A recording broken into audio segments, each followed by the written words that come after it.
Hello दोस्तों, मैं दौलत नानोलिया स्वागत करता हूं आपका जारा एजुकेशन में। हमारे क्रम के अंदर चल रहा था दिल्ली सल्तनत, मतलब मध्य भारत काल के अंदर दिल्ली सल्तनत चल रहा था और दिल्ली सल्तनत के अंदर हम पढ़ रहे थे सैयद वंश शायद पूरा हो गया और सैयद वंश के बाद में आज बात करते हैं दिल्ली सल्तनत पर राज करने वाले पांचवें राजवंश लोधी वंश के बारे में आज बात करते हैं। आज हम लोधी वंश के बारे में बात करते हैं और लोधी वंश के बारे में बात करते हैं। तो लोधी वंश क्या होता है? 1451 से 1526 तक शासन करता है। दिल्ली सल्तनत पर सबसे अंतिम राजवंश कौन सा है? लोधी राजवंश है। अब बात करते हैं लोधी राजवंश के बारे में, मतलब कि लोधी जो वंश था वो कौन सा वंश था, किस वंश से ये संबंधित था, कहाँ का ये वंश था, इसके बारे में आज बात करते हैं। तो जो लोधी वंश था, ये लोधी वंश क्या था? ये अफगान का था। अफगान मतलब अफगानिस्तान से था। इसका मूल स्थान कहाँ का था? अफगानिस्तान था। और अफगान के अंदर कौन सा कबीला था? गिलजाई कबीला था। गिलजाई कबीला, और गिलजाई कबीला के भी साहू खेल शाखा से संबंधित था। किससे? साहू खेल शाखा से संबंधित था।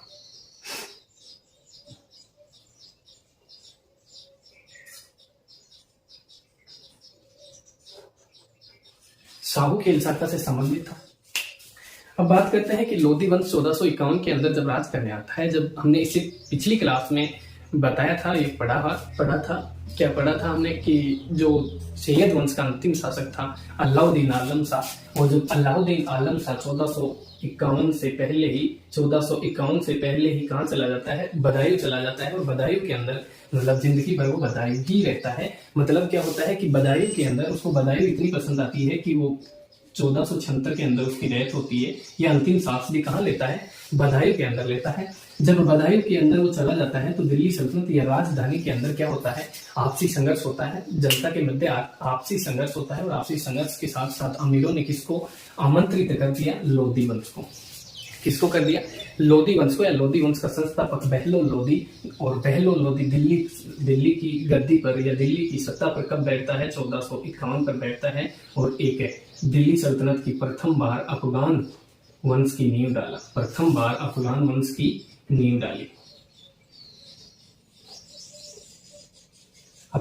नींव डालता है 1451 के अंदर। और 1451 के अंदर क्या होता है?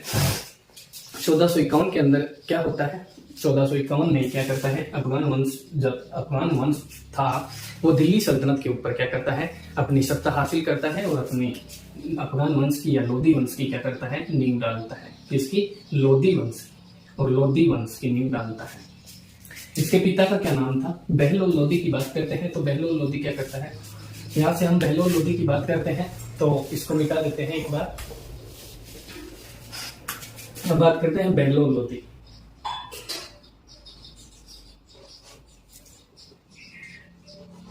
बहलोल लोधी 1451 से लेकर 89 तक शासन करता है। कब से कब तक शासन करता है? 1451 से 89 तक शासन करता है। अब इससे पहले मैं एक छोटी सी बात बताऊं कि यहाँ क्या होता है? जो लोधी वंश होता है इसमें तीन शासक आते हैं। इसके बाद इसका पुत्र सिकंदर शाह। कौन? सिकंदर लोधी, जिसका मूल नाम क्या था? निजाम खान था, जो 1489 से 1517 तक शासन करता है। कब से कब तक शासन करता है? 1489 से 15। और तीसरा शासक होता है इब्राहिम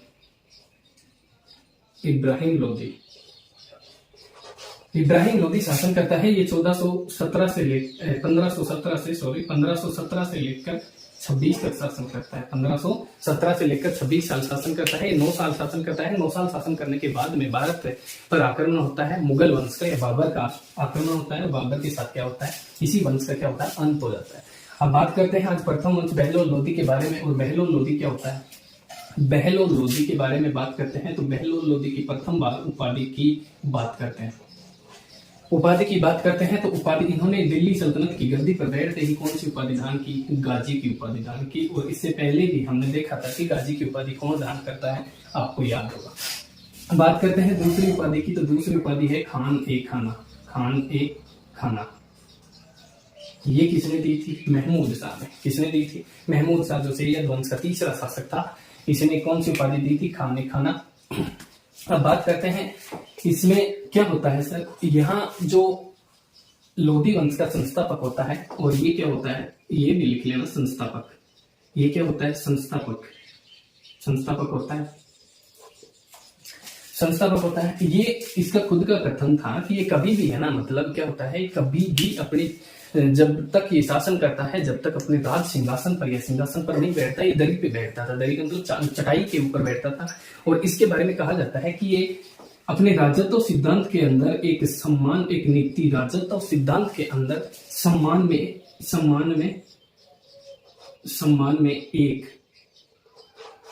एक की नीति अपनाई। सम्मान में एक की नीति अपनाई। सम्मान में एक का मतलब अपनाई। सम्मान में एक का मतलब क्या होता है? हर किसी को सम्मान मानता था, मतलब जो इसकी जनता थी, उसकी प्रजा थी, उसको सबको सम्मान मानता था। और यही कहता था कि हम सब खुदा के बंदे हैं, हम में से कोई राजा और कोई प्रजा नहीं है, हम सब एक साथ हैं। कहा जाता है कि जब ये इसके सरदार या इसके जो अमीर थे, उसके सामने कभी भी राज सिंहासन पर नहीं बैठा, जब वो बैठ जाते थे उसके बाद में कि आप बैठ जाओ, उसके बाद में खुद बैठता था, वरना खड़ा ही रहता था। दूसरी बात करते हैं, एक बुक है जिसमें किसने लिखा? अब्दुल्ला ने। अब्दुल्ला की बुक है जिसका नाम है तारीख-ए-दाऊदी।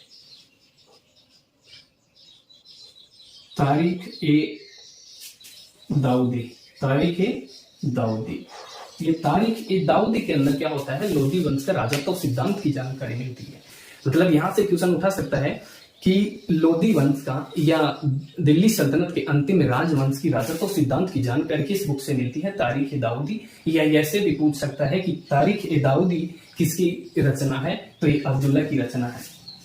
इसके बारे में बात करते हैं कि इसके शासनकाल के अंदर क्या होता है। इसके शासनकाल के अंदर जो जौनपुर था, जो एसएसटी ने बताया था, कौन सा?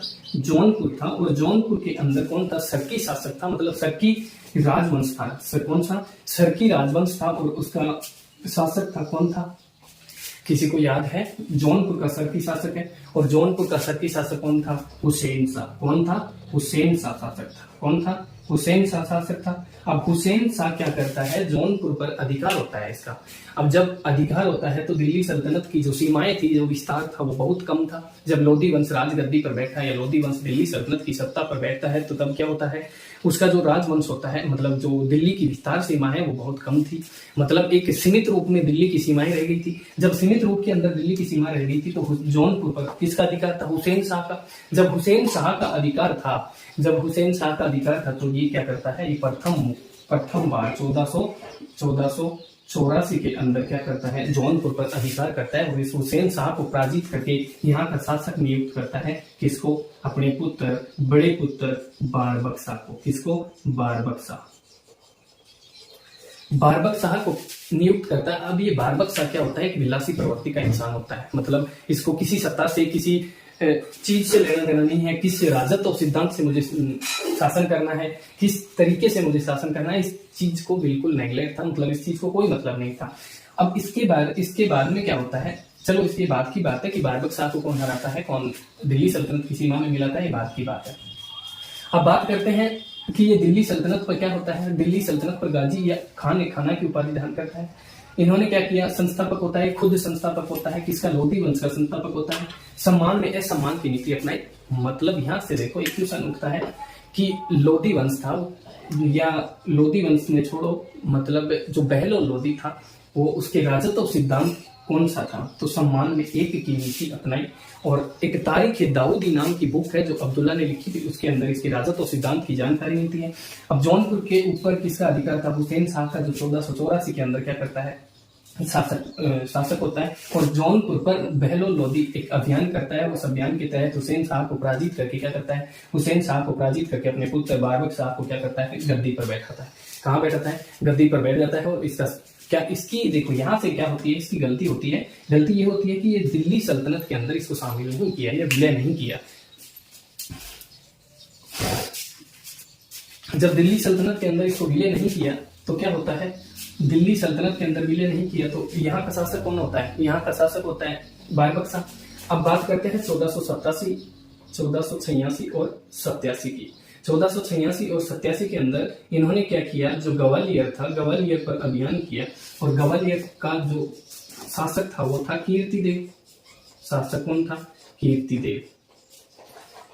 कीर्तिदेव पर यह आक्रमण करता है और इसका अंतिम अभियान यही था। यहां लिख सकते हैं कि ये क्या होता है, अंतिम अभियान होता है, इसका अंतिम अभियान होता है, इसका अंतिम अभियान होता है। और इसी अंतिम अभियान के तहत 1489 के बाद 1489 में इसकी क्या हो जाती है, डेथ हो जाती है। जब 1486-87 के अंदर कीर्तिदेव पर क्या करता है, आक्रमण करता है और कीर्तिदेव को पराजित कर देता है। मतलब कीर्तिदेव क्या होता है, पराजित हो जाता है। और पराजित होने के साथ साथ यहाँ से क्या मिलता है, 80 लाख का क्या होता है, 80 लाख लालिंग, 80 लाख का नजराना प्राप्त होता है। क्या प्राप्त होता है? 80 लाख का नजराना प्राप्त होता है। और वार्षिक क्या किया, वार्षिक कर देना स्वीकार किया, स्वीकार किया। अब देखो बात करते हैं, जब बहलोल लोधी क्या करता है, 1486 और 87 के अंदर ग्वालियर के कीर्तिदेव पर आक्रमण करता है। जब कीर्तिदेव पर आक्रमण करता है, यहाँ युद्ध होता है, यहाँ लड़ाई होती है और लड़ाई होने के बाद में कीर्तिदेव क्या होता है, पराजित हो जाता है। पराजित होने के साथ साथ अपने घुटने टेक देता है या गुलामी मान लेता है अपने आप को। मतलब क्या करता है कि अपने आप को इसका गुलाम बना लेता है और गुलाम बनाने के साथ साथ 80 लाख का नजराना देता है। नजराना, अब बात करते हैं नजराना की, तो नजराना क्या होता है, तोहफा होता है। नजराना क्या होता है, तोहफा होता है। नजराना तोहफा, तोहफा या कर, या इसको और भी कुछ कह सकते हैं आप, गिफ्ट गुफ्ट जो भी कह सकते हो वो सब कह सकते हैं।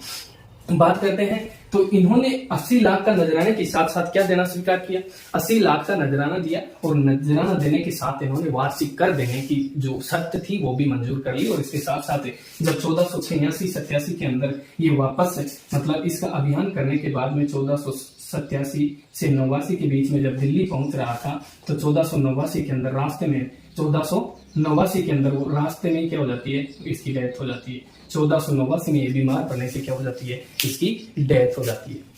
जब इसकी डेथ होती है तो इसका बड़ा पुत्र जो बारबक शाह था वो जौनपुर का शासक था। और उसके बाद में क्या होता है, इसका छोटा पुत्र एक और था जिसका भी नाम लिया था सिकंदरा लोधी। जो सिकंदरा लोधी था, सिकंदरा लोधी को राजगद्दी पर बैठाता है, लेकिन वहां की बात भी हम आगे करेंगे। अब इसके बारे में अगर आप एक बार देख लेते या लिख लेते, तो लिखोगे तो लिख लेना वरना स्क्रीनशॉट ले लेना।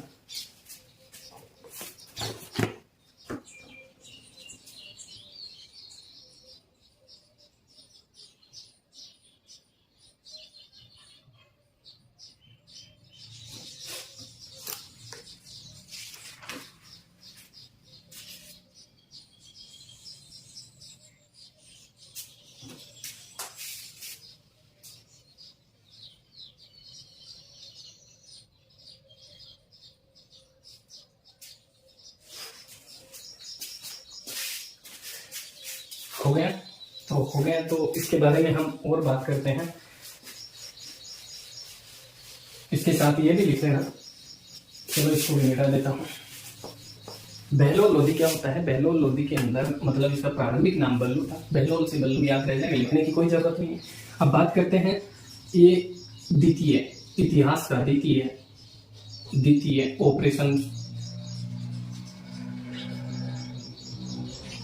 ऑपरेशन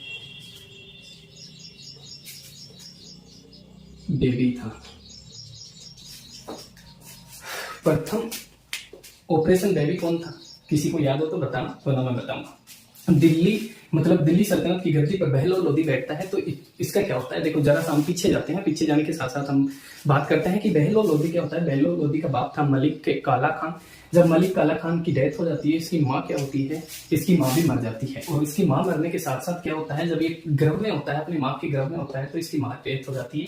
और डेथ होने के साथ साथ में इसको ऑपरेशन के द्वारा पैदा किया था। या ऑपरेशन के द्वारा पैदा किया गया बेबी जो इतिहास का द्वितीय ऑपरेशन बेबी था, कौन था, बहलोल लोधी था। और प्रथम कौन था, प्रथम ऑपरेशन बेबी कौन था, जो शासक था कौन था, बिंबिसार। कौन सा था, बिंबिसार। बिंबिसार इतिहास का प्रथम ऑपरेशन या सिजेरियन बेबी था, प्रथम सिजेरियन बेबी था। और सिजेरियन बेबी होने के साथ साथ इतिहास का द्वितीय सिजेरियन बेबी कौन था, बहलोल लोधी, जिसका जो क्या करता है 1451 में दिल्ली सल्तनत की गद्दी पर बैठता है।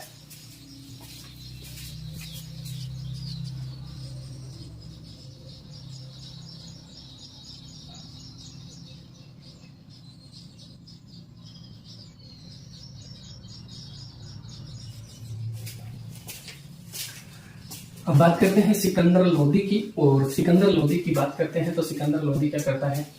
सिकंदर लोदी जब गद्दी पर बैठता है, तो चलो इसकी कहानी सुनाता हूं पहले। देखो, लोदी वंश कहां से संबंधित है? अफगान से संबंधित है, गिलजाई कबीले से संबंधित है। गिलजाई कबीले की साहूखेल शाखा से विशेषकर संबंधित है। और इन्होंने क्या किया, बहलोल लोदी क्या करता है, कबीलाई तरीके से शासन करता है, मतलब कबीलाई बढ़ावा देता है, कबीलाई शासन करता है, कबीलाई शासन को बढ़ावा देता है, कबीलाई शासन को बढ़ावा देता है। यहां से हम बात करते हैं, अब बात करते हैं सिकंदर लोदी की।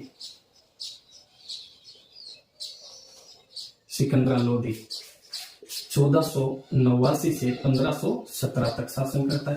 1489 से 15 तक शासन करता है। तो बात करते हैं क्या हुआ कि यहाँ क्या होता है कि जब सिकंदर लोदी दिल्ली सल्तनत की गद्दी पर बैठता है, या दिल्ली सल्तनत की इसका पिता जब एक्सपायर हो जाता है 1489 के अंदर, जब बहलोल लोदी की मृत्यु हो जाती है, तो बहलोल लोदी की मृत्यु होने के साथ साथ में क्या होता है, जब सिकंदर लोदी गद्दी पर बैठता है, तो इसको क्या करता है, जो अमीर है, जो सरदार है, वो इसका राजा मानने में क्या करते थे, संकोच कर रहे थे। और संकोच क्यों कर रहे थे? क्योंकि इसकी जो माता थी वो एक हिंदू थी, मतलब एक सुनार कास्ट की थी। कहा जाता है कि सुनार कास्ट की महिला थी, उससे उत्पन्न हुआ था या उससे पैदा हुआ था सिकंदर लोदी। और इन्होंने क्या किया, इन्होंने जब गद्दी पर बैठता है तो इसको स्वीकार नहीं किया। और ये 1489 से 92 तक ये शासन, मतलब ये साबित करने में लगा दिया कि मैं मतलब मुसलमान हूं या मैं अफगान हूं। और इन्होंने क्या किया, कहा जाता है, इसके बारे में कहा जाता है कि इन्होंने मुसलमान साबित करने के लिए क्या किया था, मतलब जो हिंदू मूर्तियां थी, जो हिंदुओं की या हिंदू मंदिरों में जो मूर्ति थी, उनको तुड़वा कर मांस तुड़वाने के काम में लिया गया था। मतलब जो बाट होते हैं, तोलने के, नाप तोल के बाट होते हैं, उसके स्थान पर जो मूर्तियों के टुकड़े बनाकर यूज किया गया था, इसको यूज किया गया था। और इन्होंने क्या किया था, इन्होंने दूसरा काम किया था, जो धार्मिक कर था, जो जजिया कर था, वो दोबारा लागू किया था इसमें, या हिंदुओं पर जो जजिया कर लगाया जाता था वो दोबारा स्टार्ट कर दिया। और यही शासक क्या होता है कि एक अफगान तरीके से, जिस तरीके से इसका बाप शासन कर रहा था, और अफगान तरीके से ये शासन नहीं करता, और शासन नहीं करने के साथ साथ ये प्रथम बार क्या करता है, सुल्तान की पदवी क्या करता है, सुल्तान की उपाधि या पदवी धारण करता है। जब इन्होंने क्या किया था, इन्होंने जो हिंदू और मुसलमान दोनों धर्म को क्या किया, हिंदू इक्वल मुसलमान, हिंदू और मुसलमान दोनों को बराबर माना था। कहा जाता है कि इन्होंने एक ब्राह्मण को भी जिंदा जलवा दिया गया था। इसके ऑर्डर से, इसके आदेश से क्या कर दिया गया था, एक ब्राह्मण को जिंदा जला दिया गया था। और जिंदा जलाने के साथ साथ इन्होंने क्या किया, एक मुस्लिम धर्म को, या मुस्लिम धर्म के अंदर जो इंसान थे उसको भी दंड देने में क्या किया, भेदभाव नहीं करता था कि ये हिंदू है, ये मुसलमान है, उसके बीच में कोई भेदभाव नहीं करता था। अब इनके साथ साथ क्या होता है, इन्होंने जो ज्वालामुखी मंदिर था उसकी प्रतिमा तुड़वा कर इसको मांस तुलवाने के रूप में या नाप तोल के बाट के रूप में काम लिया। किसने लिया? सिकंदर लोदी ने इसके क्या लिया, काम लिया। और इन्होंने क्या किया, दिल्ली सल्तनत की जो महिलाएं थी, हिंदू महिलाएं थी, हिंदू और मुस्लिम महिलाएं थी, उसको मंदिर और मजार पर जाने पर क्या कर दिया, रोक लगा दी। मंदिर और मजार पर जाने से क्या लगा दी, रोक लगा दी। और रोक लगाने के साथ साथ क्या करता है, ये कभी भी दिल्ली सल्तनत के अंदर कोई भी महिला मंदिर या मजार के ऊपर ना जाने पर या जाने पर प्रतिबंध लगा दिया। किसने लगाया? सिकंदर लोदी ने। जब ये इतना काम करता है तो जनता के अंदर क्या होता है कि ये तो एक अफगान शासक है या एक मुसलमान शासक है। इसके बाद में 1489 से 1492 के या 1494 के अंदर क्या करता है, 1494 के अंदर क्या करता है, ये प्रथम अभियान करता है। और इसका प्रथम अभियान कहाँ होता है? जौनपुर के अंदर होता है। कहाँ होता है? जौनपुर। कहाँ होता है? जौनपुर। अब जौनपुर पर शासन क्यों करता है? जौनपुर पर अभियान करता है। जौनपुर पर जब ये अभियान करता है, उससे पहले कौन था? बारबक लोदी वहां का शासक था। तो बारबक लोदी हमने पहले बात की थी, वो एक विलासी प्रवृत्ति का इंसान था। और इसके साथ साथ यहाँ क्या होता है, जो हुसैन शाह था सरकी शासक था, उसके समर्थक ने क्या कर दिया, उनके समर्थक जितने भी थे उन्होंने विद्रोह कर दिया। और विद्रोह करने के साथ साथ इन्होंने प्रथम अभियान जौनपुर पर किया। और जौनपुर को क्या किया, जौनपुर के जो शासक था बारबक शाह, उसको मारकर क्या कर दिया, जौनपुर को दिल्ली सल्तनत में विलय कर लिया। अब बात करते हैं इसकी अगली क्लास में हम इसके बारे में बात करेंगे कुछ और भी, और इसके पॉइंट भी लिखेंगे। तो आज सिकंदर लोदी के बारे में हमने कुछ बात की है कि ये धार्मिक कट्टर था, धार्मिक कट्टर था, दोनों धर्मों को क्या करता था, सम्मान मानता था। इन्होंने हिंदुओं और मुस्लिम जो औरतें थी उसको मजार और मंदिरों पर जाने के लिए रोक लगा दी थी, यही था। और इन्होंने हिंदू धर्म की जो मूर्तियां थी, ये प्रतिमाएं थी, जो देवी देवताओं की प्रतिमाएं होती हैं, उनको क्या कर दिया, उनको तुड़वा कर नाप तोल के रूप में प्रयोग किया जाने लगा। और प्रयोग भी किस चीज में किया जाने लगा, मांस तोलने के रूप में प्रयोग किया जाने लगा। अब बात करते हैं इसके बारे में कल, और अगली क्लास में हम सिकंदर लोदी को पढ़ेंगे।